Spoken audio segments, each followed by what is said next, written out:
రెండవ నెల మొదటి ఆదివారం నాడు మాట్లాడుకున్నాం. ఈరోజు వర్తమానం ఏంటి అంటే, ఈరోజు ద్రాక్ష చెట్లు అకాల ఫలాలు రాకుండా కాపాడతాము. రెండవది, మీరు నివసించే దేశంలో సంతోషపడుతున్నారు. మూడవది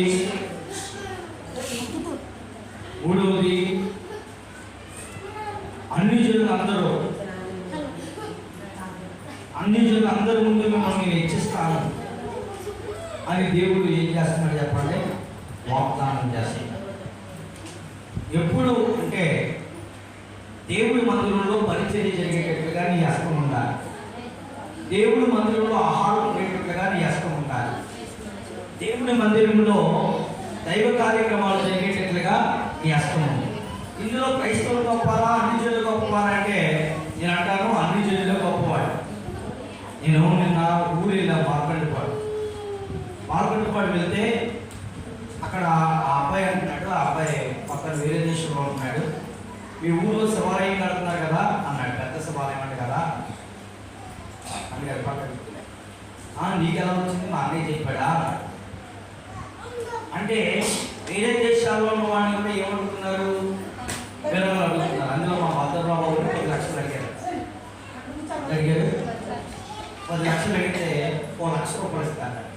ఎంత ఇస్తారంటే అక్కడ దేనికి 2-3 లక్షలు ఎదుర్కొన్న సాయిబాబుకి ఇచ్చాడు.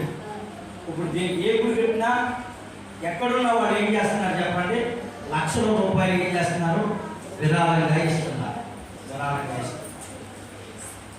నేను అంటాను, ఒక తిరుపతి వెళ్ళారంటే యూట్యూబ్ చేసేస్తున్నారు. ప్రియమైన తెలుసు పెట్టారా? మనం దేవుడి మందిరంలో ఏముండినట్లు? ఆహారం ఉండినట్లు, దేవుడి మందిరంలో పరిచర్య జరిగినట్లు, మనకి ఇచ్చిన దేవుడు మనకి ఇచ్చిన దాంట్లో దేవుడికి ఇవ్వడం అనేది ప్రతి మతంలోనూ ఉంది. అది ఎందులో ఉంది చెప్పండి? దేవుడిలో కూడా ఉంది. దేవుడికి మహిమ కలుగును గాక. పాస్టర్ గారికి ఇచ్చే 500 గుర్తుంటాయి కానీ సిద్ధార్థకి ఇచ్చే 10,000 గుర్తుండవు. దేవుడికి మహిమ కలుగును గాక. వెంకటేశ్వర గారు ఎప్పుడన్నా అంటే పాటల గారికి పట్టి ఇచ్చేద్దాను అర్థమైన కూడా నేను పాపం ఒకసారి ఆయన రాశాడు కదండి, అది తీసుకురమ్మంటే పోయి 5,500 10,000 10,000 రాసిందే. వాళ్ళ ఆగ్య కూడా నవ్వుతున్నారు. అప్పుడు ఆయన 10,000 ఏంటంటే చెల్లి పట్టుకోండి వెంకటేశ్వర గారు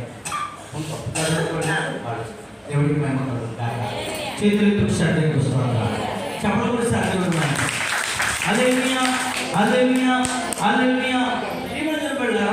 దేవుడి మందిరంలో పరిచర్య చేసేలాగా మనం ఏం వాళ్ళు చెప్పండి?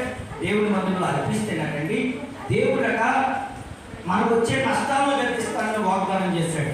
రెండోది ఏమన్నాడంటే అకాల, మనం ఈరోజు 3 వాగ్దానాలు నేర్చుకున్నాం కదా, 3 వాగ్దానాలు చేశాడు. ఏంటంటే అకాల ఫలాలు రాకపో. అకాల ఫలాలు అంటే మనకి బాగా జీడి తోటలు, మామిడి తోటలు తెలుసు. మూల వచ్చినప్పుడు మంచు కురిస్తే ఏమవుతుంది? అమ్మానిగా పోతే సంవత్సరం బాగుంటుంది అనుకుంటాం, కానీ మంచి ఎక్కువైతే ఏమవుతుంది? పూత పాడైపోతుంది. ఆదాయం వస్తుందా? పూత బాగా ఉండే పింఛన్లు దిగే, ఆ పింఛన్లో కూడా వాతావరణం బాగోకపోతే ఆ పింఛన్లు కూడా మారిపోతాయి. అంత పెట్రోల్ తెస్తే నాశనం అయిపోతాయి. ఇంకా కొన్ని పింఛన్లు అయ్యాయి, మామిడి చెట్టు కాయ కూడా అయ్యాయి. ఇంకా రేపు అమ్మ మన చేతికి వచ్చేస్తాను పొలం. వడగాలు కానీ, గాలులు కానీ, తుఫానులు కానీ, వడగండ్లు కానీ పడితే ఆ పంట కూడా ఏమైపోతే చేతికి వచ్చే పంట కూడా పోతుంది. ఈ నష్టాలను ఎవరైనా కవర్ చేయగలరా? ఆపగలరా? ఈ నష్టాలను ఎవరు ఆపాలంటే ఒక్క దేవుడే ఆపాలి. వాతావరణాన్ని మనం మార్చలేం, మంచు కొట్టుకుండా మనం ఆపలేం. పిల్లల వాతావరణంలో తుఫాను రాకుండా, వడగాలు రాకుండా, తుఫాను గాలి లేకుండా, ఆ పంట నాశనం కాకుండా మనం ఆపలేం. కానీ దేవుడు నేను ఆపుతాను అంటున్నాడు. దేవుడికి మహిమ కలుగును గాక. అంత గొప్ప ఆశీర్వాదం అండి. దేవుడికి మహిమ కలుగును గాక. ఇంకా ఫలాలు అంటే గర్భఫలం కూడా అండి. కొన్ని గర్భఫలాలు ప్రియమని చెప్పినారా? పిండంగా కాకముందే వారంలోను, 10 రోజులను, 15 రోజులను, నెలలోను, 2 నెలలు పోతే ప్రాబ్లం ఉండదు, పోతుంటాయి గర్భఫలాలు కడుపులోనే. కన్సీవ్ అవుతుంది, మళ్ళీ డేట్ అయిపోతారు, మళ్ళీ కన్సీవ్ అవుతారు, డేట్ అయిపోతారు. ప్రీమియం పిల్లలు ఎలా గర్భఫలాలు పోతూ ఉంటాయి. ఇంకా కొన్ని గర్భఫలాలు ప్రీమియం పిల్లల కడుపులో 5 నెల 6 నెల అప్పటికి ఏమవుతుంది, బిడ్డ గ్రోత్ అయిపోద్ది, బిడ్డ రూపం ఏర్పడిపోద్ది, ఆడబిడ్డ మొదలుబిడ్డ తెలిసిపోద్ది. అలాంటినప్పుడు కూడా గర్భఫలాలు ఏం జరుగుతాయి, అబార్షన్ జరుగుతాయి. ప్రీమియం పిల్లలు ఒక్కోసారి పుట్టిన తర్వాత నెలలోనే పుట్టిన తర్వాత కూడా ఏమవుతుంటారు, కాలిపోతూ ఉంటారు. ఈ నష్టాన్ని డాక్టర్ ఆపగలడా? ఈ నష్టాన్ని వైద్యుడు ఆపగలడా? ఈ నష్టాన్ని ఎవరు ఆపగలరో తెలుసా? దేవుడే ఆపగలడు. హల్లెలూయా. నేను ఆపుతాను అని వాగ్దానం చేస్తున్నాడు. దేవుడికి మహిమ కలుగును గాక. చేతులకు సాధ్యంతో స్తోత్రం. కపండి సాధ్యం. హల్లెలూయా. రెండవది, దేవుడు అంటున్నాడు, నువ్వు నివసించే దేశంలో నువ్వు ఆనందపడుతూ అవుతావు, సంతోషపడుతూ అవుతావు. ఈరోజు ప్రీమియం పిల్లలు ఎక్కడ ఏం లేదంటే సంతోషం లేదండి. ఎందుకంటే ఆర్థికంగా ఇబ్బంది.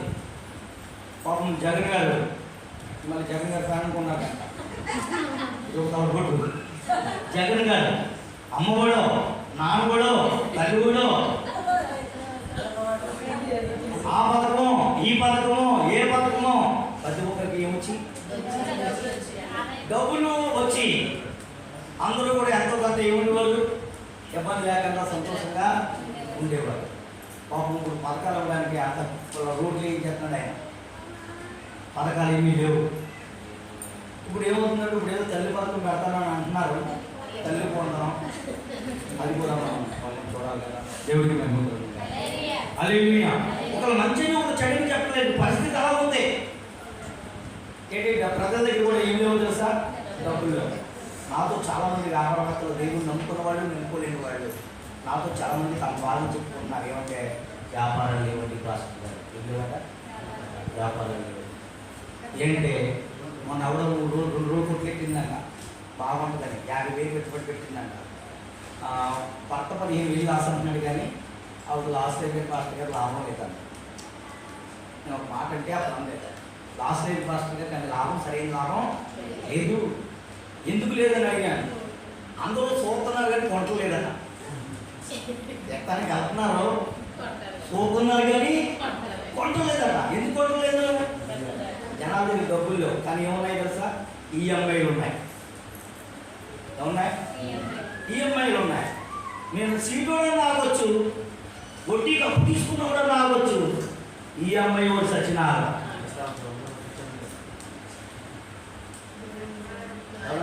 ఈఎంఐ కూడా ఇప్పుడు మనం తిన్నా తినకపోయినా, కట్టుకున్నా కట్టుకోకపోయినా ఏం కట్టాలి, తప్పకుండా ఈఎంఐ కట్టాలి. కంటిన్యూగా 20 రోజులు, నెలకి 20 రోజులు పనుంటే ఎన్నిగా కట్టేయచ్చు. ఇప్పుడు 20 రోజుల్లో 10 రోజుల్లో పనుంటే ఏం తింటావు, ఏం కడతాం? బిడ్డల పరిస్థితి అంతా అలాగే. చాలా మంది ఇల్లు కట్టారు, ఈఎంఐ తీర్చలేక ఇంకొక ఈఎంఐలు తెచ్చి ఇంకొక దగ్గర తెచ్చి ఈ కడతా ఉంటే ఈ కాస్త అవి కాస్త ఏమైపోయింది, ఆ వడ్డీ ఈ వడ్డీ కాస్త తడుపు మోపడి ఇప్పుడు అసలు కంట వడ్డీ అది ఇది తీర్చలేక ఇబ్బందిగా ఏ ఇల్లు కోసం ఇది అప్పు చేశారో ఆ ఇల్లు నమ్మడానికి సిద్ధంగా ఉన్నారు. గవర్నమెంట్తో నమ్మడం పర్వాలేదండి, ఇంట్లో నలుగురు కష్టపడేవాళ్ళు పర్వాలేదు. ప్రియమైన ఇలాగా ప్రజలు ఏం ఇబ్బంది పడుతున్నారంటే ఆర్థికంగా ఇబ్బంది పడుతున్నారు మన దేశంలో. అయితే దేవుడు మన ఆర్థిక స్థితిని మార్చడానికి శక్తి ఉంటుంది. దేవుడికి మహిమ కలుగును గాక. హల్లెలూయా. దేవుడు మార్చేస్తాడు. ఇప్పుడు మనం బాగుంటే అది బాగుంటాం. మనకి సరైన వ్యాపారాలు, సరైన ఆదాయాలు, సరైన ఉద్యోగాలు ఉంటే ఏముంటుంది, ప్రభుత్వానికి కట్టవలసిన బాకీ కరెంట్ బిల్ కరెక్ట్ టైంలో కడతాం, ఇంటి పనులు కరెక్ట్ టైంలో కడతాం, అంతే కదా. ఏదైనా వ్యాపారం ఉంటే ట్యాక్స్ కరెక్ట్గా కడతాం. అప్పుడు ఏం బాగుంటుంది, ప్రభుత్వం బాగుంటుంది. ప్రభుత్వం కూడా సొమ్ము ఎవరు వచ్చి పెడుతుంది. తెలంగాణ రాష్ట్రం ఉందండి, డెవలప్ అయిపోయి ఉంది. ఇప్పుడు ప్రభుత్వం అక్కడ పనులు కరెక్ట్గా కడుతున్నారు, వాళ్ళ ఉద్యోగాలు కరెక్ట్గా ఉన్నాయి, పనులు కరెక్ట్గా ఉన్నాయి, అందరికీ పనులు ఉన్నాయి. ఇప్పుడు మన వాళ్ళు ఎక్కడ పోతున్నారు, అవసరమైతే హైదరాబాద్ పోతున్నారు. ఎందుకు, అక్కడ పనులు ఉన్నాయి. అందరూ కష్టపడితే నలుగురు 4 పనులు తెస్తే 40,000 అవుతుంది. అంతే కదండి. ఇక్కడ నలుగురు 40